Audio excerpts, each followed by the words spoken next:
to see for yourselves one of the most amazing events. When is this great experiment made? Impervious to heat, impossible to move. Is it human or inhuman? Gentlemen, do you realize what we've found?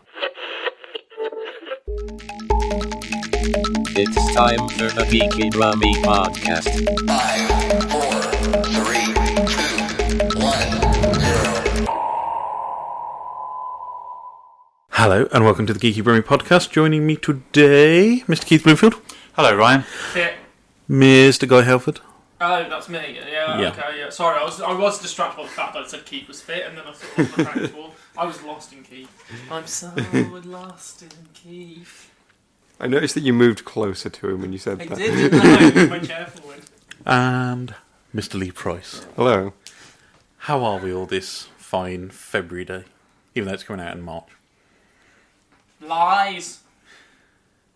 Slightly creeped out by Guy's overzealous attraction to me. It's been a week, and you know, absence makes the heart grow fonder. Well, after you escaped out of the bathroom window after the last recording. And I didn't steal his Lila Dogs figures either.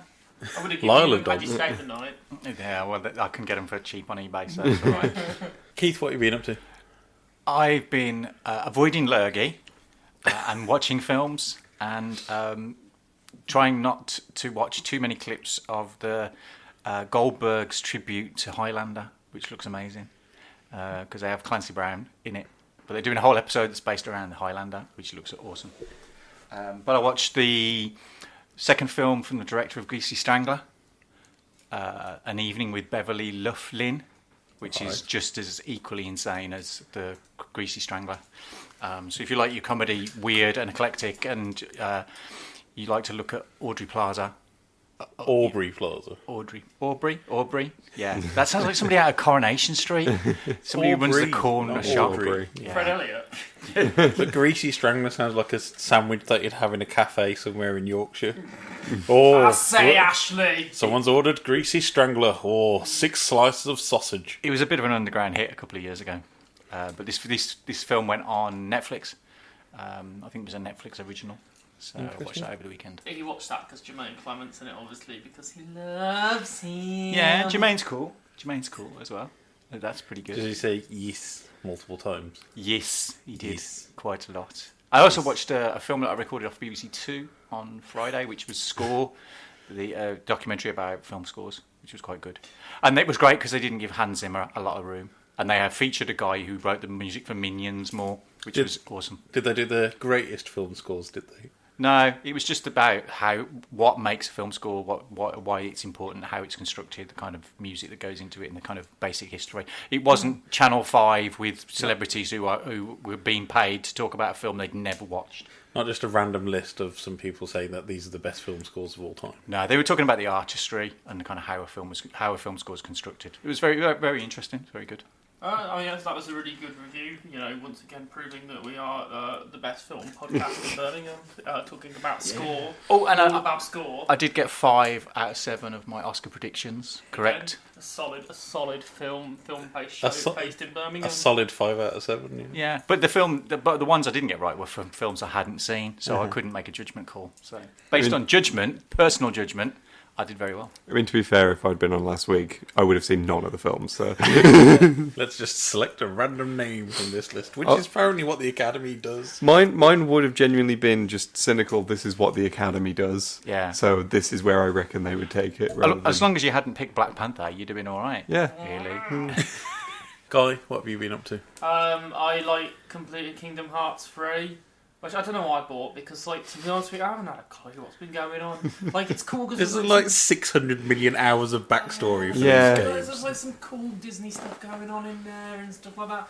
And then, just a load of faff, some emo faff about some... Mm-hmm. I swear, the word hearts is mentioned, every cutscene. The hearts and the darkness and the light and the darkness and the hearts and the darkness. Yeah, that's basically the story of Kingdom Hearts. A load of faff, really. really. Oh, and also Mickey Mouse is here. Yeah, Is this smiling. Bane, the Kingdom Hearts? Born in the darkness. Well, he's always like, every time something's going wrong, and like, I was like, oh, I'm going to steal your heart. Mickey's got a big grin on his face. It's kind of like, this ain't no laughing matter, you joking mouse. Like, he's always got a grin on his face. It's kind of like, you need to, like, wipe that smile off your face and start analysing the severity of this situation, you joker. Are you guys talking about the door to darkness? Exactly. That's a genuine line from Kingdom Hearts, spoken by Mickey Mouse. But we all know Mickey Mouse is a sociopath. Yeah, that's fair. We've already discussed this in the past, where he keeps a dog person as a dog, as some kind of sick, twisted version of Goofy. You mentioned this today that look, Goofy was a dog, and I like because I'd had this argument with Laura about Goofy being a dog prior to you mentioning it. It was ironic that you mentioned it because I didn't think he was a dog. He's a dog. I just thought it was a thing, Johnny. There's a whole bunch of characters in Disney who are dogs. But he's a thing. But like, well, okay. So why does Pluto? Pluto is the only dog in the universe which is actually a dog. And Goofy? Goofy hasn't been roofied by Mickey Mouse to pretend that he's actually a four-legged version of a dog. So I think that Pluto was a pleasant present for Minnie Mouse, and it's kind of like this sick, twisted relationship they have. It's like Natural Born Killers, but the Disney version. That sounds really frightening. Quite shocked. So other than playing in the past, I've become a coffee snob. Yes. So I bought a Cafe Tiers. How many coffee shops did we have to visit before recording this episode tonight? A fair few. So I bought. I'm sure it's about 4 at least. So you're a coffee snob from 1976. If you've been bought a cafetiere. Yeah. So I've been bought. I've got an AeroPress teeth. I've been bought them for a gift. So at work, I was like, I'm not having any more of this sludge that's offered to us. So I started buying nicer, more tastier coffees. But to go with that, I have a hot coffee. Do you have glass. yourself a tasty debrief after each coffee glass? Do you debrief your coffee? Are you grinding your own beans? Not yet, but I've been recommended I should do that. But I don't know if I should be doing my work because I'm sitting there going... You're having a debate as to whether or not you should be grinding at work. Is that what you could just go, when you have one of your toilet breaks, you could do your grinding in the toilet. I mean, that would sound really weird. It would sound like I'm either pulling one out or like really having an agonising dump. Well, people only use the hand powered grinders for something which is not coffee nowadays. So you'd actually have to get one with a proper handle. What's this illegal thing you're talking about, Ron? I don't know this illegal thing that you're talking about. It's just many things can be ground. Some of them smell a lot stronger than others. Yeah, you want a ceramic grinder. You don't want to get kind of metal. You need ceramic. It needs to upgrade to an AeroPress. Do you know what I need? I need like what was it? What's it called? Pestle and mortar. Yeah, that's it. Yeah. He's going to start wearing a waistcoat. I just was spinning my hand around there looking like I was doing something else, and I was doing it in your general direction, which makes Perry probably think, oh Christ, keeps him for it now. But no, I've started taking to drinking posher coffee at work with my little coffee glass. He's going to start wearing a waistcoat and waxing his moustache soon, and like getting one of those penny farthing bicycles to work. Ponytail next. Yeah. Or what's it? Man bun, yeah. Eyebrow tattoo. Top knot. Do you know what though? I feel smoke coming out of it. It's like, I like the fact it's quite pretentious. Yeah, you're putting a blind dog on TV, Ron. That's cute. I was more on my way to work. I don't think the dog's blind. I think it's an assistance dog for the blind. On my way to work this morning, this man was walking down the side of the canal. He was almost hiding someone behind his back, and he was walking along with the dog. I didn't sense that it was a guide dog. And I kind of just carried on charging through, and then realised that the woman who was behind his back, who he was guiding, was blind. So they had to really tightly get past me, and probably could have fallen in the canal. It's like, don't hide a blind person behind your back.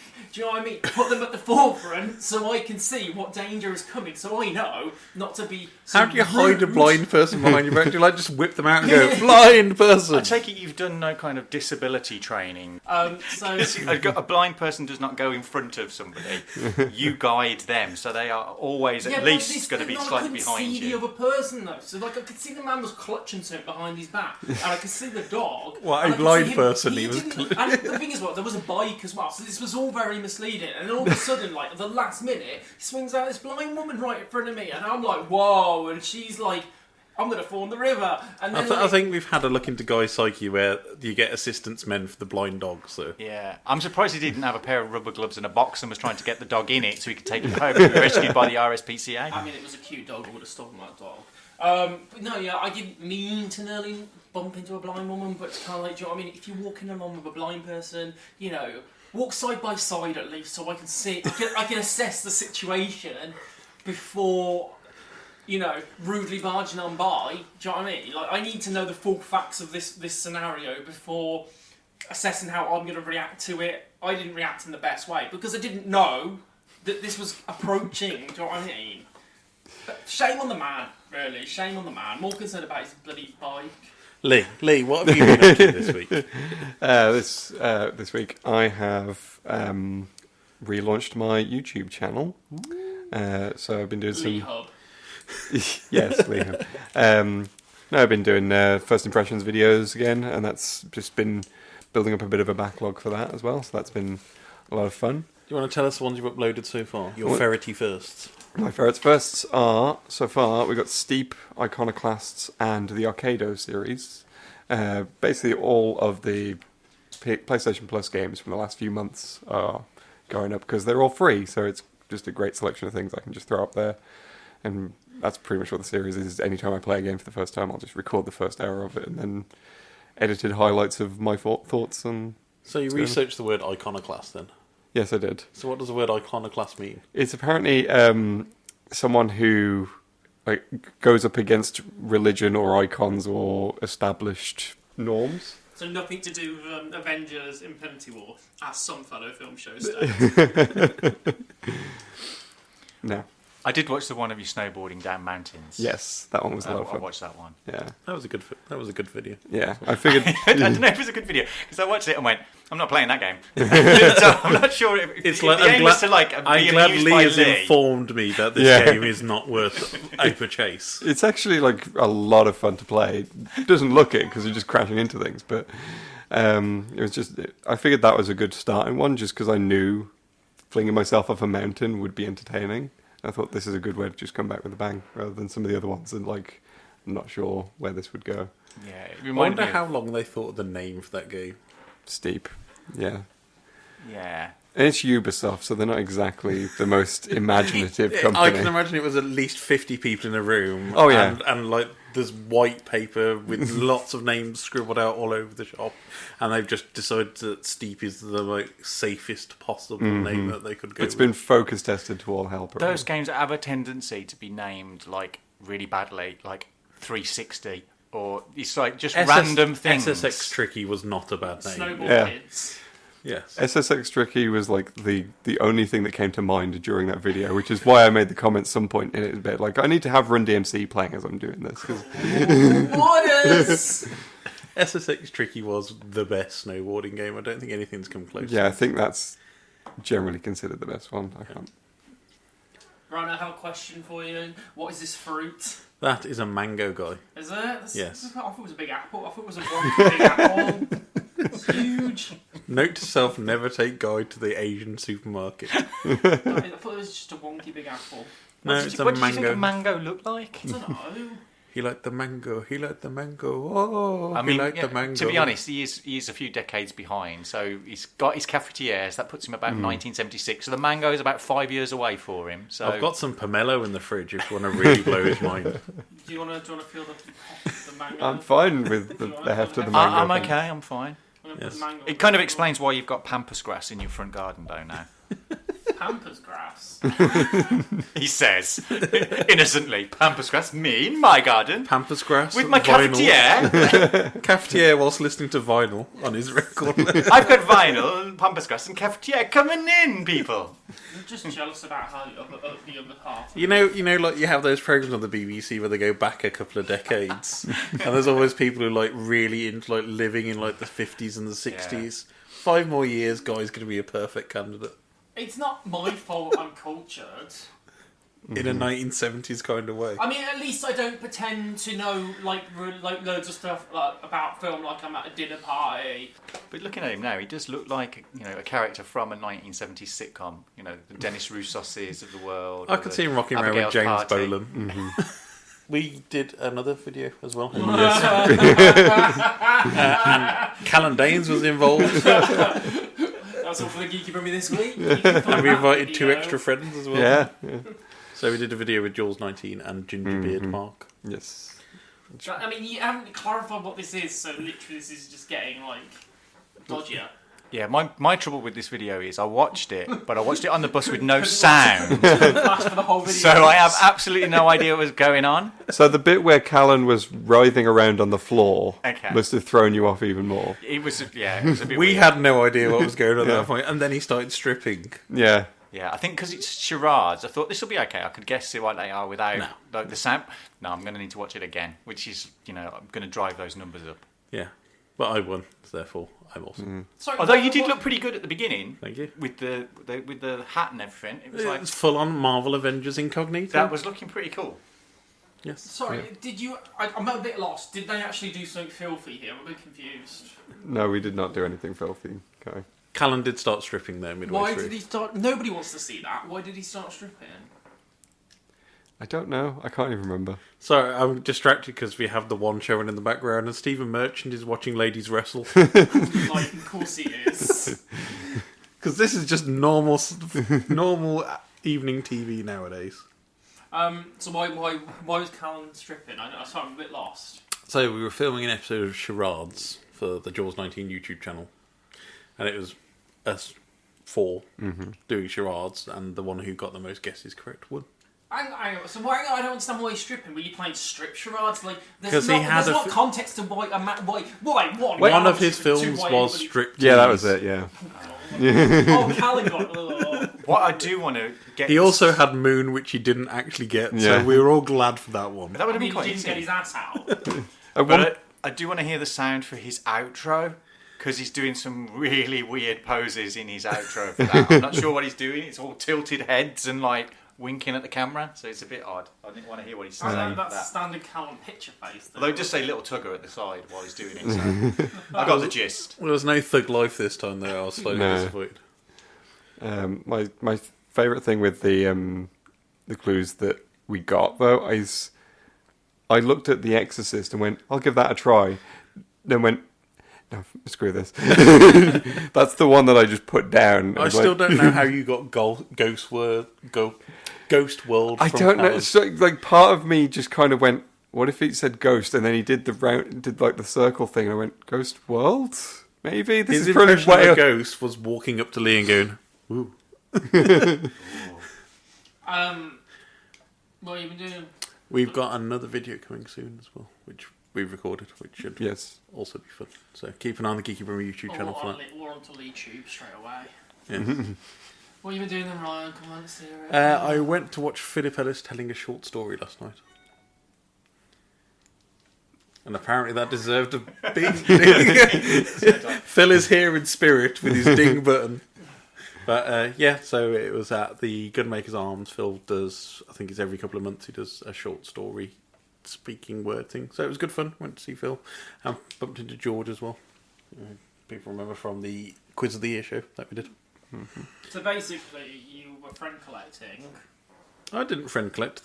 I just went to see one of my friends. I didn't friend collect. They collected me.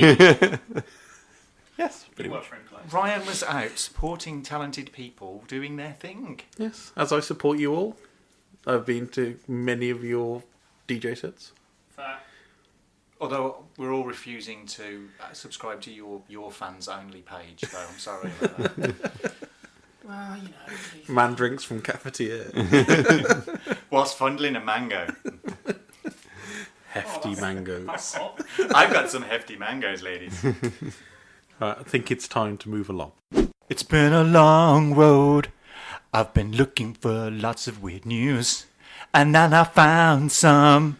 And it made my heart do blooms. That makes no sense. But there we go, it's weird news. Still better than the original version of that episode. Russell Watson, eat your heart out. Whatever happened to him? He does shows with that geezer out of Pointless. They have stage shows where they all get together and sing Richard songs. Alexander Armstrong. Alexander Armstrong. You know, Alexander Armstrong, he's such a baby. He's got an album. I don't It's get with the that. Alfie Bow and Jason Manford Club. Yeah, they're all doing like middle-aged lady concerts. And then bloody Richard Osman like, my brother was in Suede. Yeah, because he was cooler than you. And also he always turns up on comedy shows and butts in. Like there's actual comedians on the show, and I watch him on QI, and I go, "You watch Richard Osman, or say something." Yeah, now. but he's the and producer. He does. But he's the producer, so he why gets does to he get keep away butting in with unfunny anecdotes. Because he's the producer, and everybody wants their own TV show. They're all treating him like he's God. Yeah, he's with his massively giant head. He's taller than he is funny. Yes. Do you think he shops at Giacomo? Possibly. High and mighty. Anyway, weird news. First one from Wave 3 News. Dogs certified as welders. KY Bill aims to ensure that it never happens again. Sorry, what? What? I heard dogs certified as welder. Yeah. Dogs certified as welders. KY Bill aims to ensure it never happens again. I'm still okay. I think breaking that out, some dogs have been certified as welders. An organisation are trying to stop it from happening again. Ah, okay. Right, I think that's right. From the Metro, passenger strips to boxers and removes his socks for duration of flight. Okay, so Callan Dane's story. Did he remove his trousers on the train as well? He strips to his boxers, so he left his trousers somewhere. Well, that solved that little mystery. Yeah, I was about to say, this relates. And the third news story from Sky News: drains blocked after Yorkshire puddings flushed down toilet in Ipswich. Do you want dog welders, naked plane passenger, or Yorkshire puddings in toilets? I think it's got to be dog welders. For me, it really is a toss-up between dog welders and the Yorkshire puddings. Yeah, it's 100% dog welders for me. Yeah. Dog welders. So this is by Mike Fussell. Oh, come on. Just at least try to come up with a name that sounds reasonably real. It's on the byline. It's Mike Fussell. There is a link to Mike Fussell. Do you want to click the link? There's always a link to these people, Ryan. Shall we click a link to Mike Fussell? This is how Facebook works. Fake IDs. Mike Fussell joined the Wave 3 News team as a reporter and multimedia journalist in March 2018. He's been fighting to tell the top story since he was forced to share a hand-me-down camcorder with his twin sister at the age of 10. What? Before arriving in Wave Country, he covered news and sports as an anchor reporter at Raycom's sister station WALB in Albany, Georgia, winning an award from the Georgia Association of Broadcasters for his 2016 coverage. Mike was at a scene reporting after a tornado outbreak killed more than a dozen people in South Georgia. He was also in the courtroom for major developments in the 12-year-old cold case murder of Tara Grinstead. He also enjoys golf. Stop making such a fussle about this man. There's a picture of Mike Fussell as well, and he does look like somebody who would be called Mike Fussell. Yeah, he does. That's a picture off that these people don't exist website. Anyway, shall we return to the dog welding story? He doesn't look like a golfer, though. I'm not being funny. He hasn't got the face of a golfer. Yeah, but that was very low down on his list of accomplishments. And he likes golf. To be fair, golfers can be a bit chubby. Yeah. The little picture on the sub-byline is, while cute, these dogs certainly can't weld. Harsh. Well, have you asked them? Frankfort, Kentucky. Supporters of Kentucky House Bill 239 said it's critical to your safety. It would legally require welders working on some structural projects to be certified properly because some say the current system is broken. The bill passed through the House on Friday as part of the consent orders of the day. That means there isn't much talk or debate about it because it wasn't very controversial. Get to the dogs. But that doesn't mean it's not an interesting story to tell. That story starts with a document that officially certified Robert Dash to be a professional structural welder. Robert Dash. Robert Dash, okay. Henry Dash. Wolf's name is on a similar one too. Henry Wolf. Wolf, okay. On paper, nothing looks out of the place, but the problem is that they didn't know how they could construct the bindings that keep buildings from falling. Can I ask, was one of them called John Fido? Land Rover? That's because Wolf and Dash are both dogs. Ah! Brilliant! Didn't see that coming. This is a picture of Robert Dash. Bill Woodward, Iron Walkers of Southern Ohio and Vicinity District President, said, he is a beagle. I want to see Robert Dash. There's a little picture in the corner of Robert Dash and Henry Wolf. See, I've seen Snoopy. He could weld. He's got his own plane. Yeah. They've been If he's been certified, surely this proves that he can do it. I like it. Do you know what the cutest thing about this story is? These dogs have got a first name and a surname. That's so cute. I'm a bit surprised that the picture hasn't got him with welding masks. Woodward said another dog named Adam Barker, a cat. Alan Barker. Adam Barker. Adam Barker. A cat. Who calls it dog Barker? A cat. A cat and even a dead person were AWS certified by groups testing the system. That means they could work in Kentucky despite the fact most even have opposable thumbs. The American Welding Standards Certification process requires welders to demonstrate their skills in person and show photo ID, but an industry lobbyist said the guidelines weren't always followed. I can take a plate that's already been welded and tell them my name is Joe Smith, lobbyist Gerald Adkins says. So if a project requires AWS certification and inspectors, one Kentucky legislator wants to make sure the professional guidelines are the law, not just a suggestion. Sponsor rep Bobby McCool, the Republican, said the push comes after a school collapsed in McCracken County. No, it doesn't exist. I'm sorry. He alleges welders on the job weren't qualified and had fraudulent qualifications. Fortunately, there were no one around when it did collapse. And they were also dogs. He said in 2011 the problem still exists, and regardless whether he believes you can't teach an old dog new tricks, he said you can never teach one to weld. Has anyone tried? Hang on. Didn't Orwell say that, 4 legs better than 2? Yes. The bill still needs to be passed by the Senate, so it depends if there's any doggy representatives in there to block it. All this cute imagery of this thing goes through my head now. Dogs building a school, building a house. So they're placing the bricks down. It's like the dogs playing poker picture, but the modern update with all in. Yeah, they're placing the bricks down their mouth. They're putting out the concrete with their tail, High-vis. smoothing it over. I would have thought these dogs must be qualified to be able to weld, because obviously they've figured out they need 2 names. So that's quite good, because most dogs I know have just got 1. So they've already gone, we need 2 names to sign up. It says first name, surname, right? I love it how they are full on Scooby-Doo, a dog dressed as a human names as well. I am Adam Barker. Right, do we want Yorkshire puddings or naked plane passenger? Oh, they're both good. Yorkshire puddings to me. Well, the Yorkshire puddings are. Yeah. Drains blocked after Yorkshire puddings flushed down toilet in Ipswich, from Sky News. Sorry? Sky News? Yes. This was on Sky News? Jesus. Anglian water jokes that even the friends at Yorkshire Water would not welcome the flowery, eggy mess it found in Ipswich. Oh, gross. Because farts smell like eggs. Do you want to see a picture of the man holding and offending Yorkshire pudding? No, thank you. Yeah. Oh, what is he holding now? Water boss asked people not to flush and wanted Yorkshire puddings down the toilet after the roast in a favourite blocked a sewer. Who flushes Yorkshire pudding down the loo? Who's flushing Yorkshires in general? They're quite nice. It's like broccoli. I mean, it's fairly easy in my house because we have a bathroom on the ground floor. But if you're in a house that's only got a bathroom upstairs, not only have you got to eat your dinner and not finish Yorkshire pudding, you've got to go upstairs to then flush it down. And why are they not flushing anything else down? Where's the peas? Where's the sweet corn? Where's the leftover roast potatoes? Where's the gravy? What's going on? Imagine walking upstairs with a couple of Yorkshires hidden in your pocket. Anglian Water posted the 2 pictures of the flowery, eggy mixture blocking drains in Ipswich. It joked, "We're sure even our friends at Yorkshire Water wouldn't welcome this sight." Water management jokes. One of the photos shows a slab of Yorkshire pudding batter covering a drain. Slab? That is a disgusting choice of word.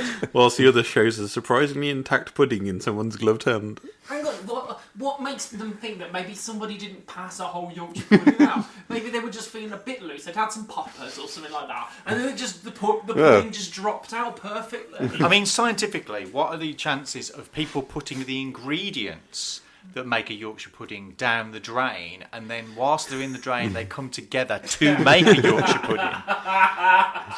So we're kind of assuming something. Right. Yeah. The company added, "Please don't treat sewers as bins. Avoid block pipes and compost your food waste." Yeah. Only the 3 P's should be flushed down the toilet. Pee, poo and paper, the company says in its website. Paper. What about puke? Clearly you're going to vomit, you're going to vomit down the toilet, right? I don't know. Yeah. But basically, they spun a Twitter post with 2 pictures into an article. Hang on, they've missed another pee off it. They've missed another thing off that can go down the toilet there. Holy. I was expecting something like Goldfish, but with a P at the front. Piscine entities. Shall we have a quick look at the man who strips through his boxers for his plane? Yes, let's look at the man who stripped through his boxers. I prefer not to look at the man. You can tell me all about him. This is from the Metro, and it's written by Richard Hartley Parkinson. No. Leigh, can you confirm that is his name? That is his name. That's not his name. That's what's written on that page. There's no guarantee that it's his name. You've had dogs who are faking their names and got pictures. We've clearly established that. Reported by Adam Barker and Dick Wolf. She thought, by getting a seat with extra legroom, she had made a wise choice. But in fact, Lizzie Thompson may have chosen the worst seat on her flight. Someone's on the phone. Someone's knocking on the phone. Someone's ringing the bell. Hello, it's Alan Barker here. I just hung up on them. What if that was important? What if it's life changing?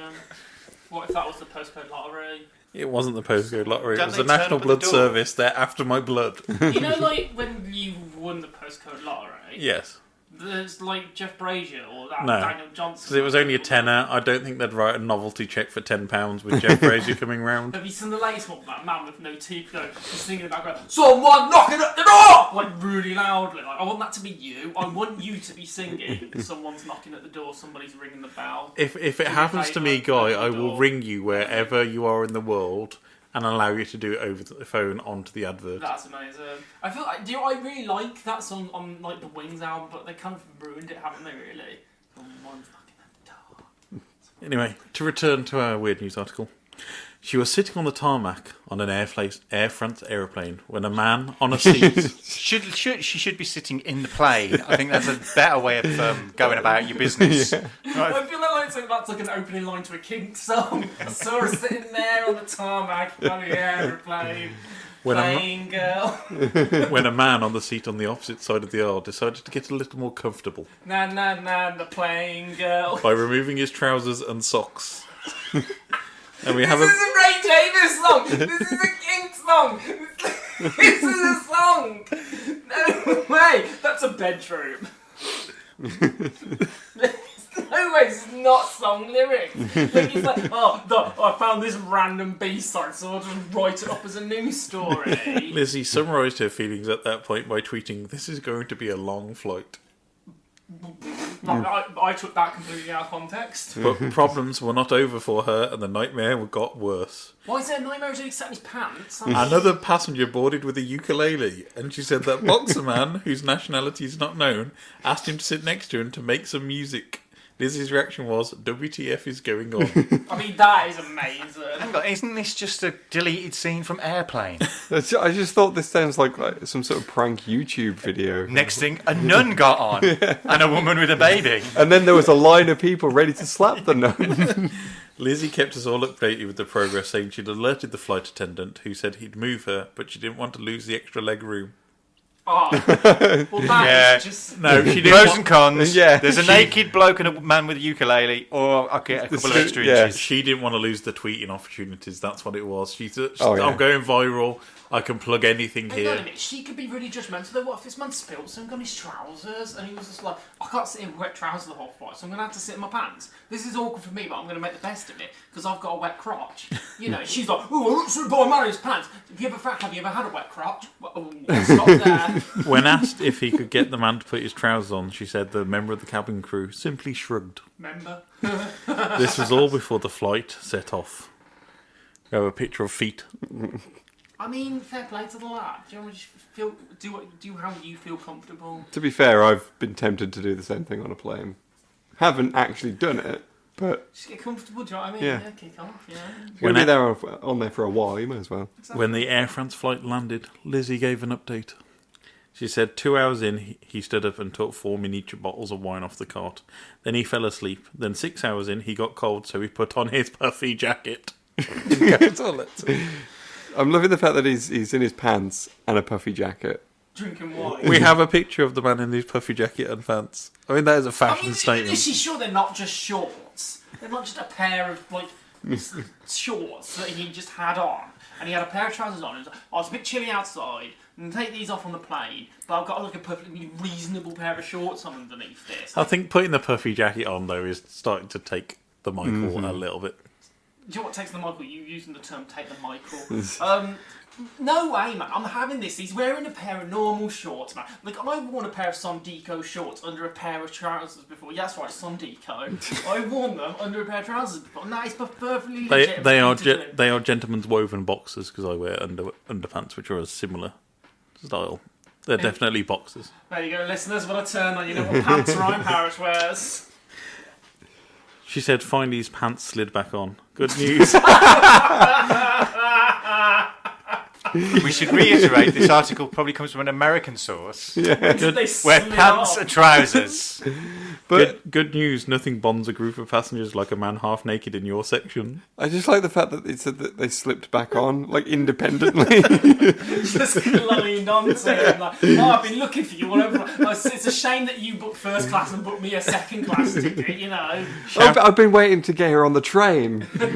Shout out to the flight attendant who slipped me extra wine and kept checking in to make sure I was good. That's taking advantage of a situation. I'm so uptight about the man with the boxes. Could I have some wine, please? The final sentence on this article. The ukulele was not played at any point during the flight. Oh, what? So why even mention it?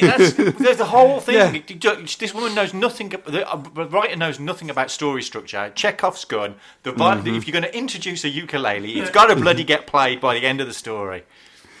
See, I did have one more news story as a bonus one, but I'm not going to tell you. All I'm going to give you is the title of it, which was Naked Man Saved After Fire Started in Brothel above Simply Delicious Takeaway.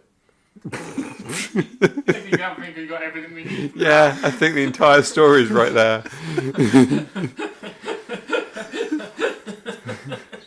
Thank you for joining us for this episode of Weird News. Whatever happened to that geezer out the mask and then went on to do other films that you might remember too? Whatever happened to Leon Trotsky? Yeah. Thanks, Stranglers. Hi, Mr. Timms. Nice to have you back. Oh, it's been a while, boys and girls. So, Mr. Timms, now that you're back with us, you can join us for this speech. Oh, I've never watched a Jim Carrey movie. You don't come to our parts of the world. He watches them Jethros instead. Oh no, we just go to theatre to see Roy Chubby Brown. That's what we do around the year's parts. I was so desperate once to not go to a party that me and a friend considered booking tickets to see Roy Chubby Brown as a reason not to go to the party. Like, we were on the verge of booking them, but luckily something else cropped up. But honestly, to get out of the party, we saw Roy Chubby Brown. I saw Roy Chubby Brown outside of a theatre once, surrounded by Steve McFadden lookalikes. Sounds standard. There's probably a huge proportion of the audience going, who are you talking about here?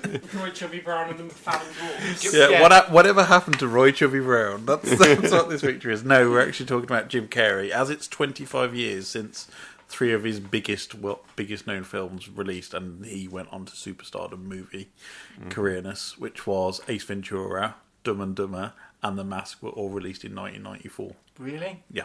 Wow. I mean, for a ray of hits in 1 year, that is some good going. Your choice of the word hit there is... popularist films. Yes. Yeah. Only one of those is actually worth any viewing pleasure. Dumb and Dumber. No! The Mask, of course, based on the comic of the same name. The other two are just trash. Sorry. Yeah. I think I watched Ace Ventura again recently as research for this, and some of the jokes still stand up, and some of the humour is there, but some of the politics from the 1990s don't really gel with the current view of the world, to put it nicely. I haven't seen it in years, but I do remember the big twist, so to say, and how it just doesn't really scan very well these days. I'll pretty much say I haven't seen it. I've seen clips, but kind of from knowing what it was about at the time, I went, this film's not for me. Yeah. I haven't seen it. You've never seen Ace Ventura? I haven't. The interesting fact, according to the Strictly Come Dancing website, the favourite film of dancer Jeanette Manrara is Ace Ventura 2 When Nature Calls. Ace Ventura is probably actually a better film, considering... For all the people who needed to know that bit of information. Right, shall we go through the films then? So we've pretty much covered Ace Ventura off. It's watch it through very rose-tinted glasses if you're actually going to watch. Seems like he wears some cool shirts. Yes. Yeah. Yeah. But, so let's cover The Mask then. So The Mask was a massive hit. I mean, I can't think of a film that was bigger that year in 1994. The Flintstones. 1994, it's not sounding like a very good year so far. What won the Oscar in 1994? I'm going to actually go back and see what else was released in 1994. See, I like The Mask. I mean, it was one of those films that was kind of taking advantage of the increase in CGI technology at the time, with the kind of stuff that they were doing with it. And I quite enjoyed it. I quite liked it as a film. Quite kind of riffing on the kind of... so I was wrong, because you had Roger Lion Rabbit. King, Pulp Fiction and Forrest Gump as well. So ignore. Yeah. Okay. So you just need to pipe down them, really. Also had True Lies and Speed. Speed. And Natural Born Killers. And The Shawshank Redemption. I mean, this is a great feature about what we Yeah, so 1994 was a good year for The film. Mask is not going to be knocking on the top 20, really. No. Really. knocking on the door, ringing the bell. But it was kind of a groundbreaking movie, and it was this was Jim Carrey at his rubber-faced maniacalness. Mm-hmm. It was actually quite a dark film, again, if you watch it back, which does hark back to the comic quite a lot, because the comic is not a easy read, is it? It's not 100% wall-to-wall laughs, no. No. Also, Milo. What, when Milo has the mask on? Well, I mean, yeah, regardless. I remember it having some very, very poor sequels, all of them not featuring Jim Carrey. Son of Mask. Yes. Oh, God. And there was Mask 3, wasn't there, as well, I think. I only know of Son of the Mask, and Yeah. I haven't seen it, but I don't need to see it to know how terrible it is. That's got Randy from Screaming, right? I can't even remember. It's just... After this one, I didn't watch any of the other ones. Yeah. Good, because I knew it was definitely going to be a case of diminishing returns in a series of this nature. Yeah. And talking of diminishing returns, let's cover off the third movie, Dumber and Dumber. So I think it still stands up. It's a very Farrelly Brothers comedy. So if you're into college level humour, That's where I kind of step away from it, because I'm not a fan of that kind of film. it's definitely feeling that frat house, National Lampoons kind of humour. Like, I remember Ace Ventura and The Mask really well, but I think I've seen Dumb and Dumber exactly once and remember nothing about it. I don't think I've seen it. This is a great feature. This is right. You've never seen Dumb and Dumber? I think I'm too highbrow for that with my cafeteria. Yeah.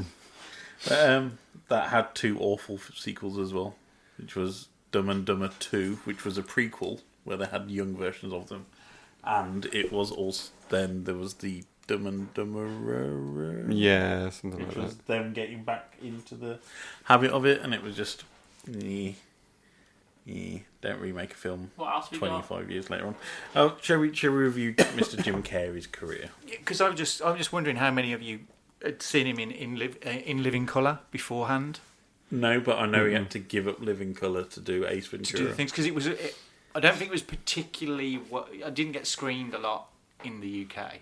No. So it was it was a bit of a thing. I don't think many people knew him outside of that. Yeah, I've only really heard about it sort of in passing since then. Mm-hmm. I mean, if you look at the following year, so 1995, Batman Forever. Moving on. Ace Ventura When Neighbour Calls. Then we got The Cable Guy, which was Ben Stiller's first directorial debut, I think. I would have thought, I'm not sure of that. I don't know whether Reality Bites is his first directorial thing. I kind of like The Cable Guy. There's something about it that I like, because it is Is quite... it because of Matthew Broderick, is it? Well, Matthew Broderick's in it. Also, it is pretty, it's not... doesn't pull its punches. Mm-hmm. It's a pretty intense kind of film. It's a definite one that if you don't get it, you will really dislike it. Yeah, I think that was my problem with it. When I saw it, I hated it. Yeah. So... And then we had Liar Liar, which was, again, a just standard family comedy movie. He pretty much took over from Arnie doing stupid family movies at this point, I think. Yeah. Lolo was kind of fun, even if it was incredibly stupid. Yeah, and then you had The Truman Show. This is the first time him starting to be a bit more dramatic. Obviously, like the best film of his career and one of the best films I've ever made. But, I don't know. I think Man on the Moon. Yeah, I think Man on the Moon's a better film. Yeah, so that was 1999. Then early 2000s. Games The Great Beyond by R.E.M. So yes. And early 2000s, we had Me, Myself, and Irene, which flopped completely. How the Grinch Stole Christmas, which I like. I like How the Grinch Stole Christmas. It's very good in that film. I think it's the only live-action Seuss movie that's really worked. Yeah, it's not Mike Myers in A Cat in a Hat. Yeah. Then you had Bruce Almighty, Eternal Sunshine of the Spotless Smile, which has got most of his critical reception, I think, is that film. I love that film. Lemony Snicket's A Series of Unfortunate Events. I stand by that movie. I do like that film. Yeah. Then it was Fun with Dick and Jane. I'm sure it was for Jim. I forgot about that film title. We had the picture of him on the front running away from something that I used to get Fun with Dick and Jane. Horton Hears a Who is one of the voices in that. That was just a voice, yeah. Yes Man, which was based on the book by Danny Wallace. The book was a lot better for that. Yep. I Love You, Philip Morris, which was him and Ewan McGregor. Yeah, I mean, it's okay. Yep. It's okay. It's reasonable. A Christmas Carol, 2009, that was the Robert Zemeckis. Yeah, it's the motion capture one that he did. Terrible. Mr. Popper's Penguins, which I forgot was a thing. What the hell is that? Was that Dustin Hoffman, wasn't it, with Penguins? Was it? Yeah. I've never heard of this movie. Yeah. The Incredible Burt Wonderstone. That's not a bad one. That's good. That's a reasonably good movie. Kick-Ass 2. Yeah, that's a disaster. And he is a major disaster in it. Yeah, Dumb and Dumber 2, that was 2014. The Bad Batch and Dark Crimes, I've not heard of either of those. Oh, he plays a Polish detective. This is a story recently, it's so random. And then you've got Kidding, which is like his big resurgence now. I think it's his return to wider popularist movies, I think. Cause he's done quite a lot of left field indie stuff between having that superstardom, and I think he was on the wane for quite a while. I mean, he's going to be in the Sonic the Hedgehog movie. I was about to say, let's not forget that his next big role is going to be Dr. Robotnik in Sonic the Hedgehog. I mean, I like him as a performer, and I think his career in some way mirrors something like Steve Martin. Yeah, where it's kind of that kind of scattergun, physical, weird comedy. But I also think that he needs to do more dramatic roles because he has got the acting chops for it. I think he was one of those guys that was, as you've mentioned, Steve Martin, and it was here's another zany comedian, it's a Robin Williams kind of thing where it just fire out movie after movie after movie of him being a zany person. I do remember in the 90s there was a lot of comparisons with the two of them. It was like Robin Williams was like the voice and Jim Carrey was the face. Yeah. So... But, so that's what happened to Jim Carrey since 1994. Like The Truman Show, let's leave it as that. I don't know, Eternal Sunshine of the Spotless Mind. Yeah, I mean, it's good, but like, he hit his high point in The Truman Show, didn't he? In fact, was it like, if I don't see you, well, good evening, good afternoon, and good night? Yeah. Yeah, I think we should force Leigh to go and watch the Sonic movie and give us a review. Oh, God, I've got to see you. But the Goblin will be there. So we're midway through Season 2 of Star Trek Discovery, and it's been a bit of a different kind of field series this week. This series, I should say, not this week. What do you think, Keith? I'm certainly thinking it's better than Season 1. Yeah. It's kind of amped up the whole action that's going on. And also I like the fact that it's expanded its view. Yeah. So we're not too focused. No spoilers. No spoilers. No spoilers. There will be spoilers. There will be spoilers. Red alert. Yes. Spoilers ahead. They've opened up the cast a little bit more, so more people have got more to do. And it's not just focused on Lorca and the Emperor and Michael Burnham. So I kind of like it's expanded out a little bit. The crew have actually got a bit of crewiness about them, if that's a thing. Do you know why that woman is called Michael Burnham? No. Which sounds like a name of a British parliamentary MP. It's just one of the quirks that the creator of that show has. He names his female characters with after male names. Yeah. So it's just a thing that he does. It has no bearing on anything. It's not. There's no underlying mystery to why she's called Michael. It's just Michael a name. Burnham. Yeah, it's just a name. But Anson Mount is an absolute revelation in that, because after the garbage that was Marvel's Inhumans, where he didn't get to speak much, he's fantastic as Christopher Pike in this. He's absolutely amazing. I think he is the perfect addition for this cast because it's good to have an actual Star Trek-y character in this because the first series was all Klingon War and dark, dull, miserable, depressing, and it was kind of like he's brought lightness back into the show with him. He's acting very similar to Kirk, is the way I feel. He's got that kind of ear of Star Trek captain of I'll just do what I think is right and sod the rules kind of life to him. I'm not quite sure he's Kirk-esque. No. Well, I think he's a little bit more by the book, but he's a humane character. Well, he's twisted the book multiple times, especially around General Order 1, which is like their early prime directive. Who doesn't work their way around General Order? But I think he's just very charismatic in the role, and he just brings a certain heft and lightness, like you said, a bit of lightness to the show that makes it a little bit more kind of bearable in terms of what it is. But yeah, it looks great. If you've not seen them, watch the short treks that came out in the kind of hiatus between season 1 and season 2. Yeah, there is so much plot that they've squeezed. There's a lot in those, and I'd not seen them, but I'd seen people review them on YouTube, and they were so off the mark with their reviews because I've actually enjoyed every one of them. The Harry Mudd one particularly is quite amusing.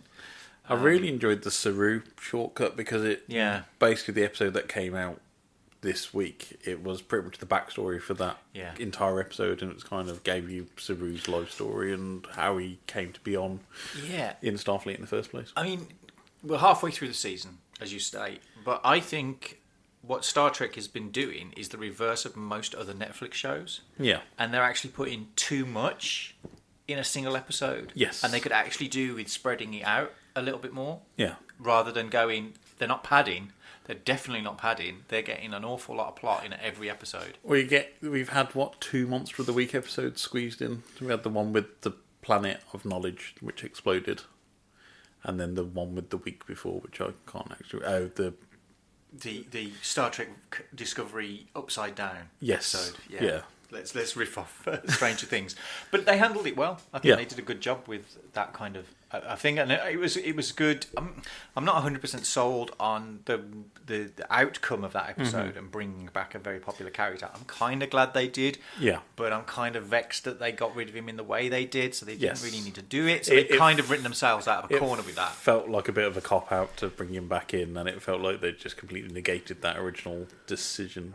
Yeah, but I suppose in some way they're kind of pushing towards the idea of like this is why there's no spore drive in the rest of the Star Trek universe because we've got to somehow work our way out of that. But my complaint about the first season was they tried to ram so much plot per episode. They seem to have paced it much better this series, but the first series was here is an entire series worth of plot that we're trying to squeeze into 2 episodes. I would have loved a few more episodes with Captain Giorgio, and it fleshed out why Michael Burnham was in Starfleet in the first place, and it just felt so rushed that first couple of episodes. Whereas here we're getting to learn a bit more about the bridge crew, especially and Tilly as well. Tilly and Stamets seem to be working quite nicely, and Tig Notaro's character is a brilliant addition to the crew, I think. Yeah.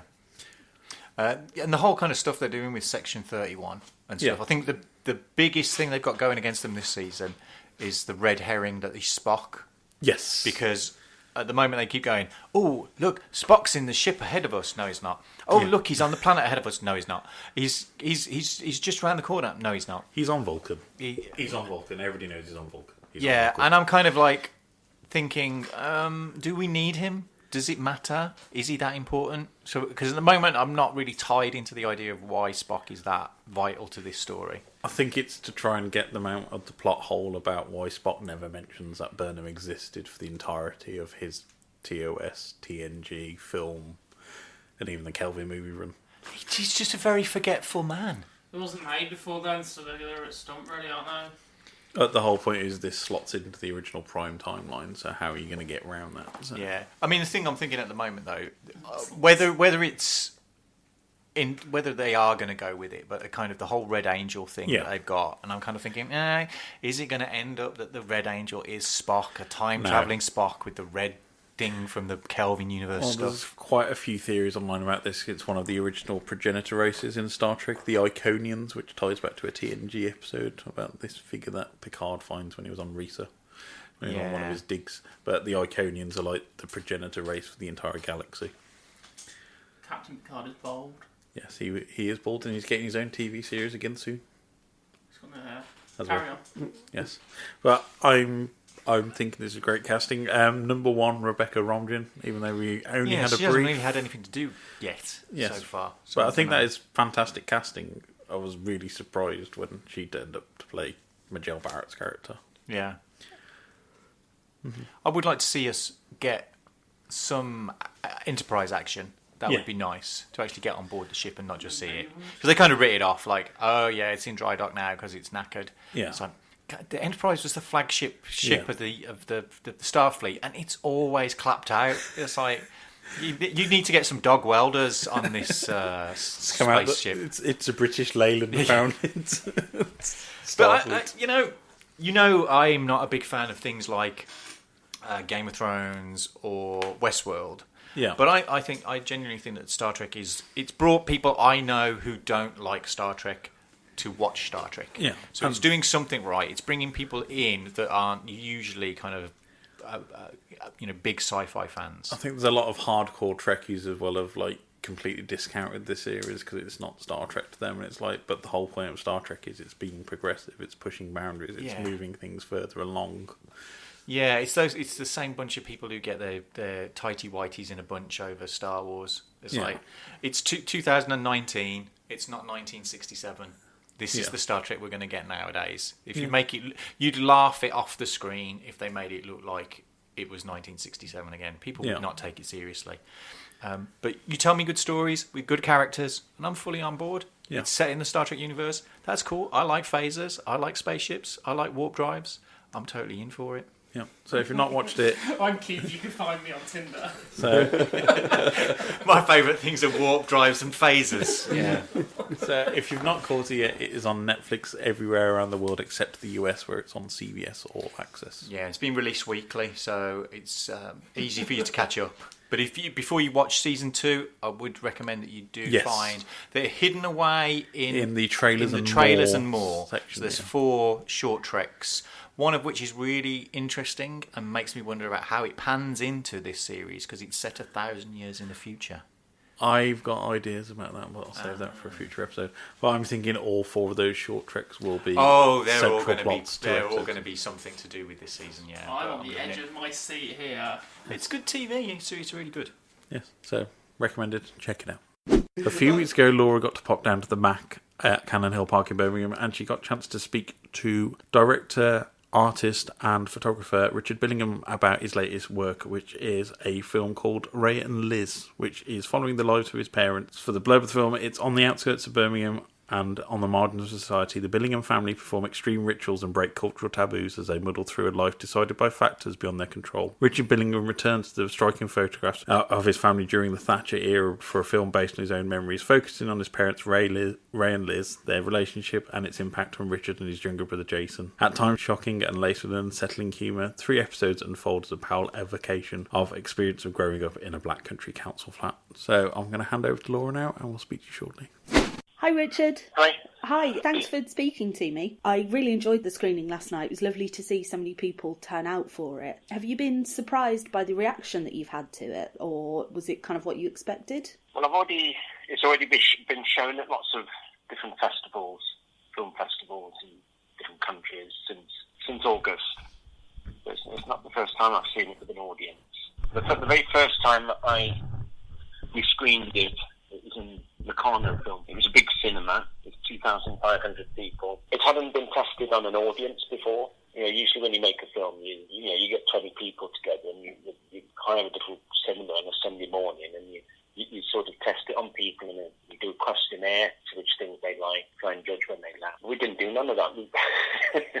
We just screened it without having tested it. Luckily people liked it. But I didn't really know. I didn't know for sure what the reaction was going to be. Since you've shown it through sort of lots of festivals, has it had the reaction that you expected? It's got the reaction that I wanted. Okay. And that is, people are moved by it and then they go away and think.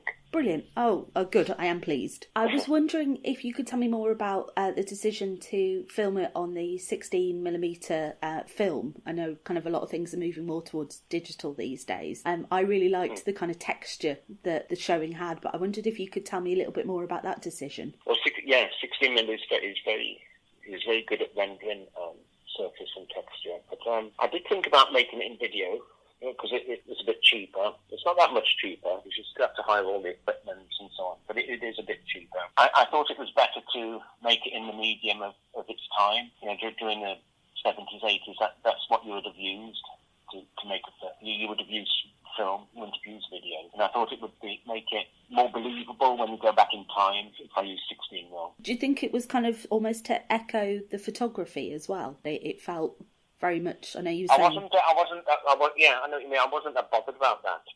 There is a symmetry there. I was afraid that if it were video, that people would constantly be thinking about the present too much. Transport them back to the time. Yeah. I was also interested, I know that you'd sort of made the short initially and then it had moved to the route of Kickstarter to get it fully funded. Yeah. Was there a kind of a reason to go down that route, or was it... When you do a Kickstarter campaign, I think it was 20,000 it raised, but you need a lot more than that to make a film. I think for filmmaking, a Kickstarter campaign is good to try and establish an audience, a ready audience. But in terms of the finance, I think it cost 760,000, the budget was for the film, so 20,000 is not really much compared to that. I think it's more about generating an audience or an awareness that it exists or will exist. Okay, so it was a little bit of funding, but to gauge the appetite for the film. I think so, yeah.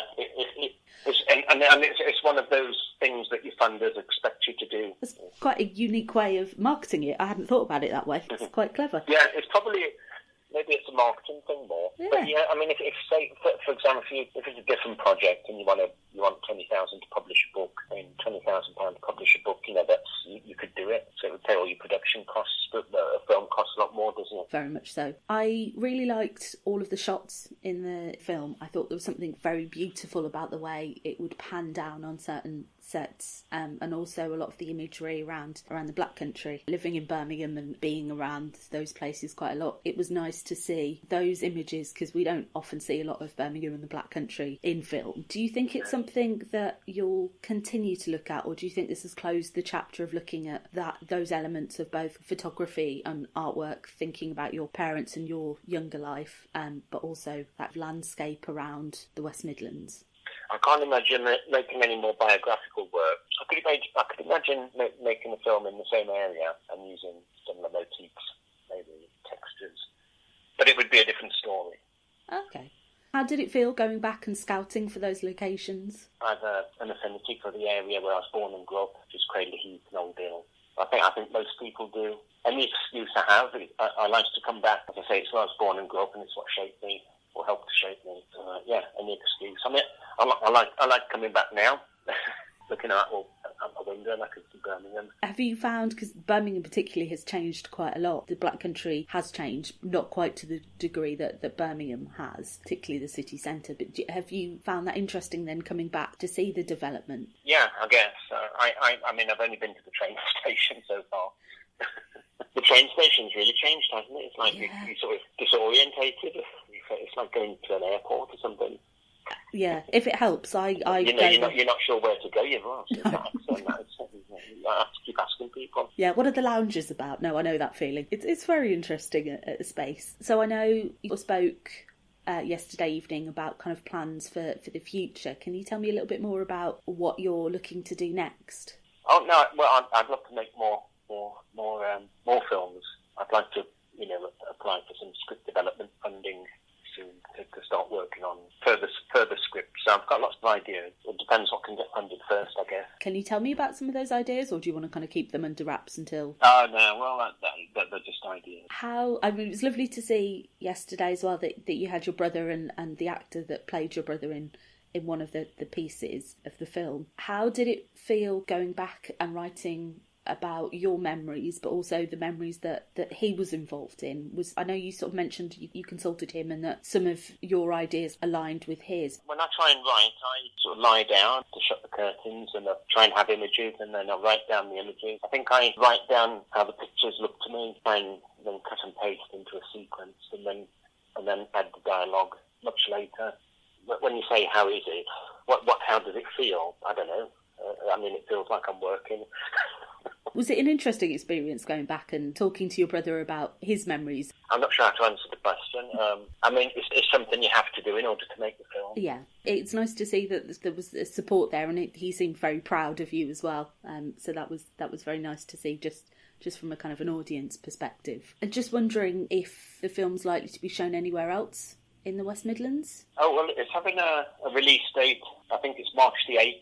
It'll be in various cinemas. We can keep an eye out for it then. You know, I have no control over, what happens there. I mean, it's my story, but I don't have any control of the film. I was just wondering, you talking yesterday about what made you start making that film. Could you tell me a little bit more about that? I know you said about sort of the laptop and things. Yeah, I mean, I had this idea for a long time to write a short film that was about my father in that room. I was 19, I finished my A-levels. I did a 1-year foundation course in art at Bourneville College of Art. Just as I started that course, my mother left. I was living with my father in this tower block. I think it was Addenbrooke Court in Riddens Mound in Crayley Heath. When my mother left, he decided to drink and not leave the room. For about 2 years, he drank and never left the room except to go to the toilet, didn't eat nothing. He might wake up at 10 p.m. at night, drink, go to sleep at 3, wake up at, 12 noon. There was no real structure to his night or day. I wanted to make some work about the tragedy of that situation. Got a camera and I did some photography, but at the age of 19, it wasn't a very resolved project, if you like. I always had this idea that I'd like to make a short film of that situation. But back then, you couldn't, there was no way to do it on a budget because video cameras weren't invented. There was no mobile, so the only way to have made a film of that would have been to use Super 8. You wouldn't have been able to shoot indoors back then. It wouldn't have been light enough. You'd need lights and all that business. I did try and, write it, and I found it very difficult, and it wasn't until about maybe 10 years ago I got a job at the University of Gloucestershire, and one of the things they did, they gave me a laptop, and I found that when I started to write down the idea for this short film, that I could do it much easier on a laptop, because I think it's because I could cut and paste. That was how that short film came about. Once I had it written, then I could show it to other people and get people interested. I love that idea that I think there's something, isn't there, about memories that they don't form in a kind of a structured beginning, middle and end. And that... No. Yeah, I think of the whole thing as evolving. You saying it's something that you think had the technology been there back in the day, it would have been something that you would have done then? Yes. I think so, yes. People forget how important technology is. When we first had oil paints in tube, I think around 1860, that's when Impressionism came about, because artists could suddenly go out into the landscape and they've got tube paints and they didn't have to mix their colours. So they could paint very quickly. They could paint clouds moving across the sky, and those tube paints contributed towards Impressionism. Technology is very important for artists. Yeah, no, I completely agree. Do you think you will do a bit of both then? The film, the sort of short and the feature films, and then still the photography? Is that the way you're moving to with your work, is both, or do you think you prefer one over the other? I like making films and photographs the same. No, I don't like one more than the other, I don't think. No, that's completely understandable. I know some people have a preference for one or the other, or they prefer the writing process to the filming process, or... Sure. How do you find that writing process? Because I know sometimes people that work in visuals sometimes struggle with a more writing aspect. Do you enjoy that? All creative writing is visual art. I think of it as visual art because if you read a novel, you're only engaged if that novel is continually making pictures in your brain. Once you don't have pictures as a reader, you sort of switch off and disengage. So I see creative writing as visual anyway. Yeah, no, I really never thought about it that way. I really like that as an idea. Yeah, the world building and the creating it is the visual art. It's just visual art in your mind rather than on paper or canvas. Or, yes.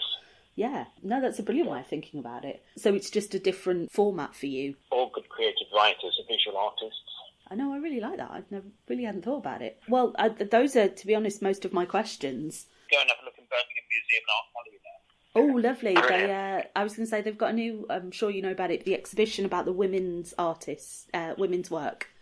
Power... Yes, somebody was telling me about it last night, yeah. Yeah. Sounds like a good idea for a show. Yeah, it's lovely. It's yeah, obviously it can't fit everything in that you'd want it to, but it's definitely worth having a look. And it's just in the, I think it's in the Gas Hall Gallery, sort of round the corner from the main museum. But it's definitely worth a look. Thank you very much for speaking to me, Richard. And take care. Bye. Bye. Weird tech. So I've got my tablet out. My tablet has Alexa on it, and this has amused Keith and Guy to no end that Alexa is on a tablet, and she's actually like responding to me as we speak this. So I apologise if you have an Alexa at home. This is probably going to set it off as well. But Keith and Guy want to ask it some questions. However, most of that is in the search bar right now. Yes, and it's actually come up as cheese actually light. Is the thing that Alexa recognises out of that. Go on then. Ask a random question. Yes. Okay, I'm going to ask. Ask one about myself. There are lots of hidden cultural references that Alexa will respond to if you pop them in. I'll try this one. Alexa, who likes orange soda? Kel loves orange soda. Yes, it's true. He do. I have no idea what that means. Oh, I do now. Oh yeah, I get it. It's from Keenan and Kel. Yeah. Alexa. Alexa. Zoidberg is a character in Futurama. A hamburger, beef burger or burger is a sandwich consisting of one or more cooked patties of ground meat, usually beef, placed inside a sliced bread roll or bun. Guy likes his beef. Cool story. Alexa, who is Hard Luck Hotel? I'm sorry, I don't know who that is yet, but I learn about new people every day. Okay, who is Keith Bloomfield? Oh, no, I have to ask you, don't I? This is like a weird game from the 1970s. Alexa, Simon Says, who is Keith Bloomfield? Who is Keith Bloomfield? Yeah. No, who is? No, if you say Simon Says, she will play Simon Says clever. with you. Alexa, who is Keith Bloomfield? I'm sorry, I don't know who that is yet, but I learn about new people every day. Alexa, will Keith go to bed with me if I ask him nicely? Sorry, I don't know that one. Alexa, may the force be with you. And may the force be with you, always. Alexa, what are you wearing? They don't make clothes for me. Oh, you saucy minx! Alexa, what is your quest? To seek the Holy Grail. So see if there's any more movie, TV Easter eggs that you can think of. Alexa, can there be only one? Sorry, I don't know that. You dummy. Alexa, did you hit her? Did you? I did not hit her. I'm not sure. Alexa, who is the walrus? Here's another clue for you all. The walrus is Paul. Ah, nice. Alexa, more cowbell. I got a fever, and the only prescription is more cowbell. Alexa, how do you play with it? You have Would You Rather enabled. Do you want to open it? Yes, he does. Welcome to Would You Rather. Yes! Answer my quirky questions to find out if the rest of the world thinks the same. I can't wait. When you're ready to play, just say begin. Begin. This better be fruity. Great. Now for the first question. Would you rather win a Nobel Peace Prize or find a cure for a terminal disease? I don't know any of those. I wanted to ask you, would you rather, I don't know, kiss a cow or lick a goat or something? I wanted crudeness, man. The first one. You answered win a Nobel Peace Prize. She actually made sense out of that. Would you rather have the same song stuck in your head for the rest of your life or have the same nightmare every night? I'd rather have the image of you in my head. You answered have the same song stuck in your head for the rest of your life. 75% of people agree with you.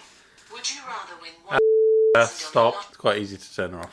Okay. If you enjoyed Would You Rather, please leave it a 5-star review. No. Make sure you come back for more quirky questions just as soon as you can. Why were the questions so rubbish? I don't know that one. You owe me an apology.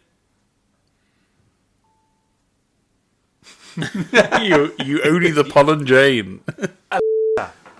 For £15, would you... £15 is 6.8 kilograms.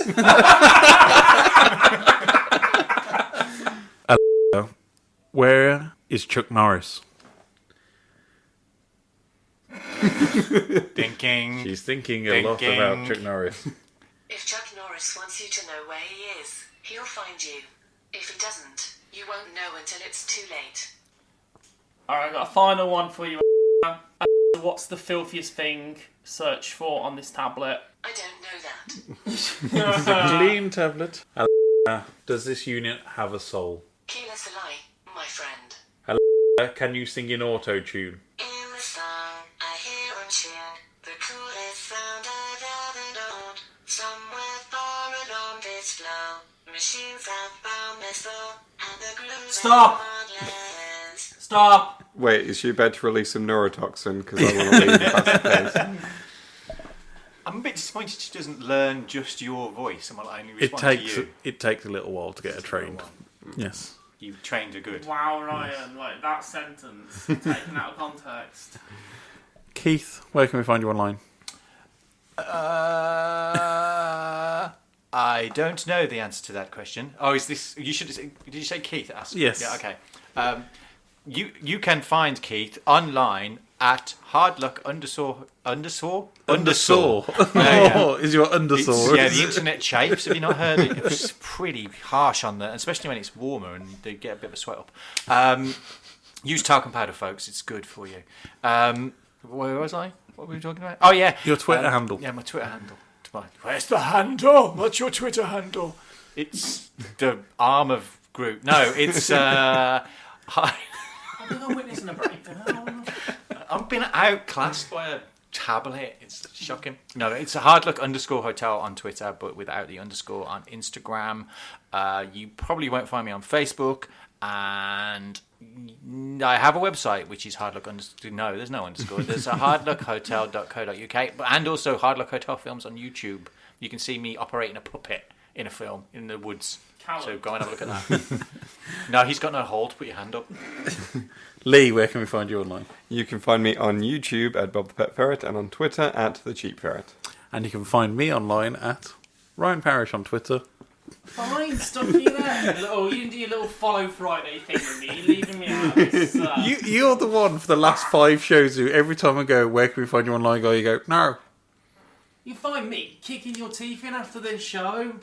Quite literally, wipe that Cheshire cat grin off your face. Pushing blind people in the canal. That's where you find me. Rescuing pigeons. Allegedly rescuing pigeons. I've not heard this pigeon confirm or deny whether he was rescued. Jumping away absconded. from spiders. He's watching documentaries about people being kidnapped. I think he's planning ways of kidnapping more animals. I need before we go off air, Keith. I can't let you go home with it, but check your coat pocket. I'm not putting my hand in my coat pocket for your dirty tissues. I'm sorry. Don't give it me. Oh, it's all soiled, guy. He's put a pigeon in there. Broken at your marriage, to be fair. Oh God, there's a horrible note in here.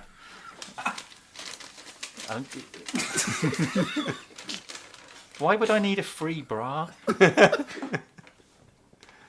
Oh, you get 1 free with every 2 of magic bras. What makes them magic?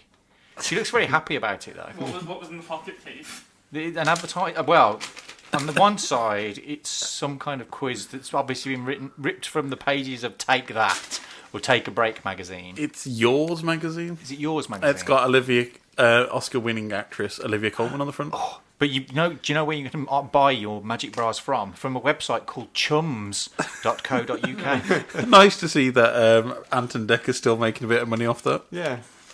I mean, the picture's really creepy because it looks like the same model's looking at herself after being having a near-death experience. So she's having an out-of-body experience. She's going, my bra's nicer than yours. It's got lacy bits. Yours is very utilitarian. Do you think she's in the out-of-body experience going, I'm glad I wore the magic bra that day? Yeah. I'm going to be wearing it forever. What would as a spirit. What would a theme tune for Magic Bra be, Keith? I don't know, but I'm wishing that this line at the front said "front fastening for your convenience." What happens if you ring the number? I would imagine you'd get a bra. You can order a bra, yeah. Some in people about kicking down your door, days. you pervert. I'd imagine you get a bra for the price in about 14 to 28 days. Mm-hmm. Yeah, all for the princely... I don't know what the prices are. It says at the very top, only £20. Oh, yeah, £20. And one bra free. So 3 bras in any style, any size and any colour. I say you buy one bar, you get one free. You buy one, you get one free. Maybe they mean cup. You buy one cup, you get the other cup free because they come like a jewel. Well, at least, I mean, the way you'd folded it up, I wouldn't have been worried if it'd have popped out while I was on the bus. Guy was half expecting you to do the crossword on the bus. You want to give us one of the clues? Dragons - BBC TV show. There. Yeah, obviously. Dirty. Joseph, Austrian composer. Why did I know you was going to go with that? Flank. Some of these are just one word. Joy is another one. Completely, and that's another one. Premium Bond prize picker. It's a certain age of people who are filling out this quiz, isn't it? Guy, where can we find you online then? Don't bother about it. Guy_Halford on Twitter. You can find Guy online receiving your orders for magic bras. You can call him on... I bet that's like a bra that you get from Poundland, and then they've just like sodded it off for 20 quid. For starters, the whole idea of that's a bra you get from Poundland, like he's been, and gone, yeah, I bought one. It's like it's called Pep & Co, that's what it's called, Pep & Co, and they like have like cheap bras and cheap t-shirts and stuff. I'm a fat man, I've got boobs, I need bras.